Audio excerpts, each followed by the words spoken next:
Hi, my name is Patrick Mertaugh and I'm a shipwright here at the Maritime Museum.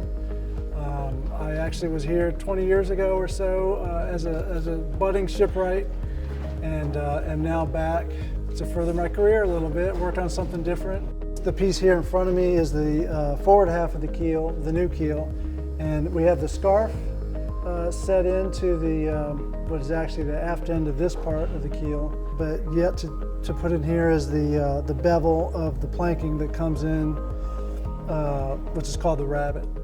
That's what I'm working on now, is trying to establish the rabbet.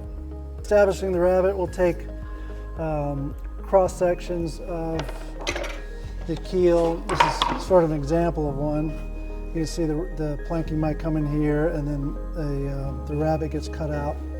The new keel for Winnie is essentially replacing the old keel with a bit of corrections for some shape that might have not been quite right, and we've done that with two big white oak logs that will end up splicing together to make one 65-foot keel. It's heavy. I mean, this piece of wood here is probably 4,000 or 5,000 pounds by itself, and there's two of them. Turning it to draw the lines on it to cut are quite a big deal and slightly dangerous.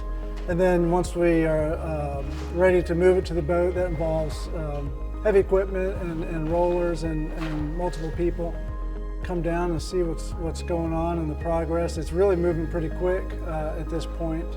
We've got people working on different facets of the project, fixing frames, me working on the keel. There's a stem to work on pretty soon. So lots to see, so come on down.